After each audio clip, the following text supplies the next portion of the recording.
Appreciate you joining us today. We'll get started just right away for you. We'll kick things off with Andrew Kahn from MLive. I don't know what happened to the tradition of the daily starting things off. I love that tradition, but here we go. Juwan, good to see you. I guess I got a question about how you guys kind of prepare for an opponent. Are you focusing really only on the last few games, or did the work you did in advance of what was supposed to be, the first meeting, will that be helpful to you guys as you prepare for this game? I'm sorry, can you repeat that question? I'm trying to understand. Yeah, obviously you guys were supposed to play Michigan State on the 8th, I think it was, and it didn't happen. Is the work you did leading up to that game, though, is it helpful at all for you in this one, or are you more focused on what they've done more recently? Well, I look at all. I look at from the past, what they've done early on in the year, leaned up to the game that we were supposed to play, and then I also look at, what they have done from the time that we had to postpone the game leading up to tomorrow's matchup. So there's some differences. They have a lot of growth as far as how they have been able to improve in areas of whether it's offensive end or the defensive end, change of lineups, different type of rotations, some of the offensive sets, and also defensive schemes. But overall, I just look at everything on seeing what would help give us the best chance to prepare to play against Michigan State. Thanks. We'll move over to James Hawkins with the Detroit News. Good morning, Juwan. I have a couple questions for you. Just first off, I guess, how do you feel like the past two game experiences, winning on the road at Indiana and winning a close one that went down to the wire against Northwestern, how can those two experiences help you guys in tomorrow's game? Oh, it's very helpful in a lot of ways. Start with Indiana. You play Indiana at Indiana, and for all of us who've been there and here, that crowd, is very intense and it can get really loud.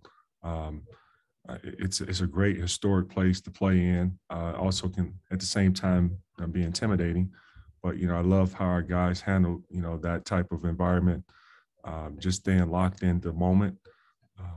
But we understand that Michigan State is going to be a lot similar, but maybe 10x. And what I mean by that is it's going to be on steroids because you have two rival teams that neither one like one another, and it's an in-state rival, and the maize and blue, in my opinion, is beautiful colored than the green and white. I guess just going off that, you know what it's like to play at the Breslin. I mean, is there anything you can say or do to prepare the freshmen, the sophomores, Devontae, for just the type of environment that they're going to be walking into tomorrow?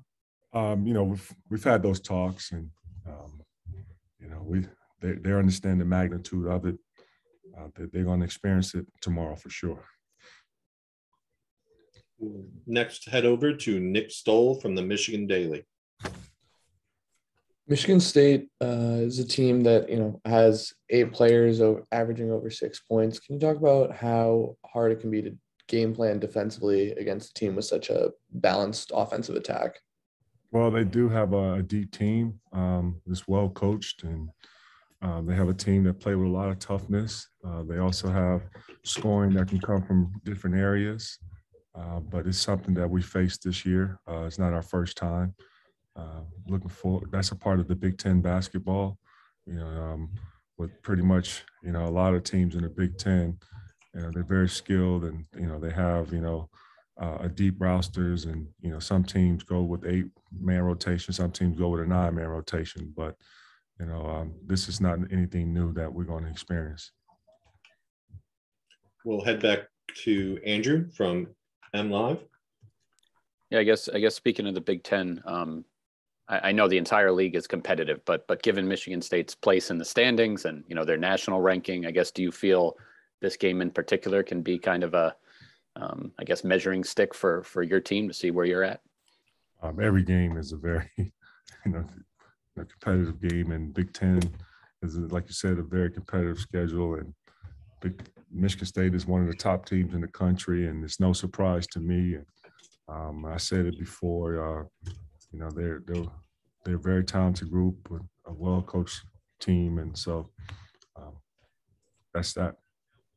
Sure. We'll move over to Michael Cohen at the Detroit Free Press. Hey, Juwan. Anytime a team adds a transfer or a graduate transfer, there's always kind of that element of projection where the coaches are imagining what that player will be like in their system. And when it came to Devontae, what did you kind of envision from him? And with how well he's played the last few games, how close has he come to sort of embodying everything that you guys thought he could be when you recruited him? I envision a very skilled guard who can score the basketball. Also, a guy that's capable of making plays for others. A guy that's a really good rebounder.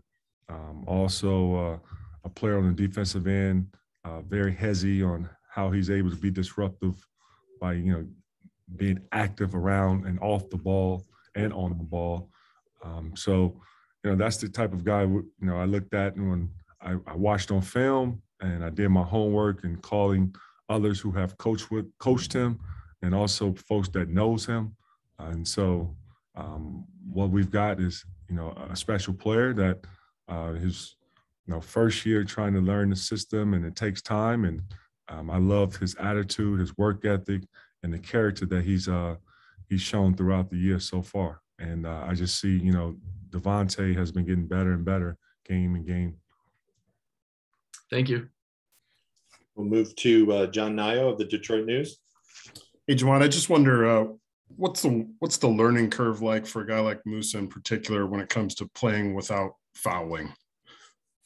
That's a part of it, for just learning to play the game of basketball. When you're a competitive guy, and competitive as all the guys that we have on our team, you have to adjust to the rules, and you also have to adjust to how the game is being called. And so Musa will learn that, and all our guys will, but particularly you asked about him, it's a part of the growing curve. And so I trust, with what is being shown in practice, also what is being taught in practice, and also in film, on how to, adjust to, some of the calls that are being made and some of the physicality of the game of basketball in the Big Ten.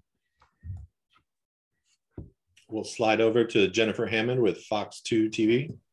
Hi, Juwan. Nice to see you. You as well, Tom. I'm curious to know what your assessment is, Juwan, of where your team is right now and how far you think you have to go to be playing consistent basketball that will really signal that this team has taken the right turn. Well, Jennifer, if you get to know me, and I'm going to say this, and now you're going to understand me a little bit better, is that I look at it one game at a time, and I don't look at, some coaches look at 5-game increments, some look at 10-game increments. I look at, where we are and how we can get better in areas where that needs improvement. And so with what has been dealt, and I'm not looking back at excuses or anything like that, but I love how our guys have really dealt with adversity, and I see a lot of growth in us, and I've seen us getting better and better. But health, is wealth in any life. And now we talk about sports, you need healthy bodies to be able to go out there and play night in and night out. And so it's good to see that we got, our guys back healthy, and each and every game we're going to continue to keep competing. Thank you. We'll move back to Michael from the Free Press. Hey, Juwan, I saw on social media last night, I have no idea if this is accurate, but it looked like Zeb might be back with the team based on a picture I saw. Is there any update on his status at all? Man, I don't look at social media, I don't. So I guess has he rejoined the team? Zeb, I haven't talked to Zeb yet, so. Okay. Thank you. Yep. Does anybody have anything else for Coach? Can I just what's the biggest threat or challenge that this Michigan State team provides? They've been obviously a little bit inconsistent and also have struggled to take care of the ball, but how do you see it getting ready to take them on? Well, they're a very deep team. They get offense from their top 8 guys, and, I know their bench production is pretty strong, and they're one of the best teams in offensive rebounding. So It's going to be a very aggressive, tough matchup. And then, when you play a team on the road, they play in front of their home crowd. And, as we all know, the Breslin Center is, a great environment to play in. And our guys are really going to get a chance to enjoy that bright white, but we're bringing in amazing blue. So I'm excited about that. Okay, Coach, that's going to do it for you. Have a good practice and safe travels to East Lansing. Thank you. Stay safe, guys. We're going to move right over to Terrance Williams II. Thank you for joining us, Terrance. We will move to Nick Stoll from the Michigan Daily to start you off. Hey, Terrance. So going into Saturday's game, what would it mean for you guys, started the season off a little rough and kind of won 3 straight now. What would it mean to go in there and, get a win for your confidence as a team? It definitely would mean a lot. I mean, just winning on the road in general, is very hard. So to do it in any Big Ten arena will be, we really want that. But especially at Michigan State, which is our rival, I feel like that give us a lot of confidence. Even though we are gaining momentum, I feel like as the season goes on. Feel free to keep going, guys. Andrew Kahn, please go. Hey, Terrance. I know, chemistry and figuring out roles on this team was, a process early on with some new faces and stuff like that. I guess, where are you guys at in figuring out, okay, this is what I can do on this night and this is what this guy can do and playing together and things like that? Yeah, as the season goes on, we're just getting even more chemistry together. We're each finding our roles and, we're trying to do it to the best of our ability. The rotations are becoming more solid as the season goes on, too. I think that helps a lot. So, we all just coming together, playing as one. Thanks. Move over to Clayton Safey from the Wolverine. Yeah, Terrance, can you take us through your 3 you had late in the last game, and then just your confidence in your shot? I mean, you're shooting a really good percentage. Obviously, that was something you worked on over the offseason. Yeah, so, when I think Hunter fouled out, I just came in, and I knew with the lineup we had, some of the shooting was going to be open because they were sagging in the paint on Musa because we were feeding it in.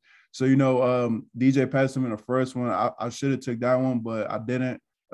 Second guessed that one, so I passed it back. But it came back to me, and I was like, he's sagging off even more. So I had to shoot it because I was confident, with my 3-pointer. But I know I've been working on it, so I feel like I've been confident. I'm gonna continue to shoot it.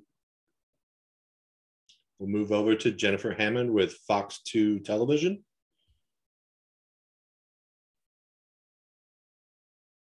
Jennifer, you're muted. I turned on my video and not my audio. Sorry, I've done this before. Hi, Terrance. Thanks for taking the time. I'm curious to know how you feel like you guys have grown from the adversity your coach was talking about, that there's been a lot that you guys have been through. How has it brought you guys not only together as a team, but kind of taught you to fight through things that are beyond your control? Yeah, so early in the season, we had some of the same moments we had versus Northwestern, but I feel like we weren't together and connected as one. But, as the season goes on and, you learn from losses. I think that's the biggest thing that we did. We learned from our losses and we learned how we need to get over, how we're going to get over that hump next time it comes around. So I think Northwestern was a great example of how, we figured we were down 7. We figured out how to get over that hump that we usually face during those tight games that, other teams go on runs. So I feel like, just learning from losses and, just keep gaining, knowledge of how we're going to come together and play. Can I just ask a quick follow-up? What is it about this Michigan State game? I mean, is there more to it because it is the in-state rival? I mean, it's just a big rival in general. I feel like, when you go to either Michigan or Michigan State, you just embrace the rivalry. I'm not even from here, but I just embraced it as I came. And I know it's a big part of this program to beat Michigan State. So, we just got to go out there with energy at Breslin, play our hardest and, stay together. We'll move over to Alejandro with Michigan Insider. My question actually follows that exactly. I mean, as a kid who's not from the Midwest, at what point in your Michigan career does the weight of the rivalry sink in? Is it the first game? Is it in practice? Is it being recruited? When do you really feel that rivalry? For me, I really felt it probably the last year when we did a 2-day prep for Michigan State. That's when it really hit me, like, you know, we really locked in. I know some of our coaches played at Michigan, and, you know, they were talking on their experiences of playing, like Juwan and Chris Hunter, Jerron. You know, they talked about their experiences and how, you know, we both hate each other. So, you know, as a player from Michigan and I hear those stories, it makes me want to go out there and play hard for them and for my brothers just in general. So, you know, I kind of embraced it.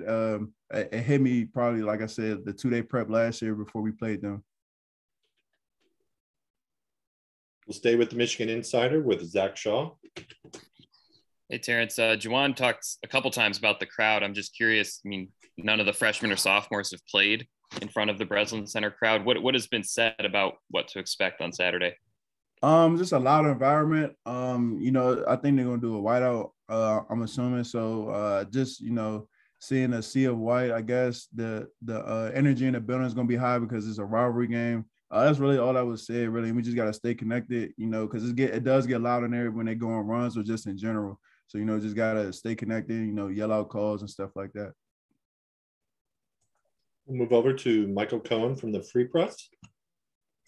Hey, Terrance, we've seen some games where you've come off the bench just a couple minutes into the game, and then some others where you've come in later in the half. And I was just curious, during the games where you don't get in for the first couple of minutes, what are the things you watch to try and learn about the game or the tempo or the physicality so that when you do go in, you feel like you can jump right into the flow?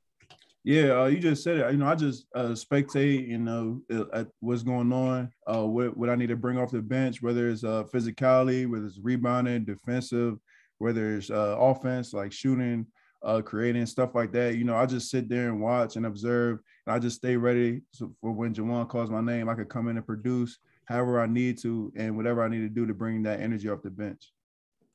Thank you. Got time for some more. Does anybody have anything else? All right, T, that's going to be it. Have a great practice and safe travel up to East Lansing. We'll see you there. Thank you.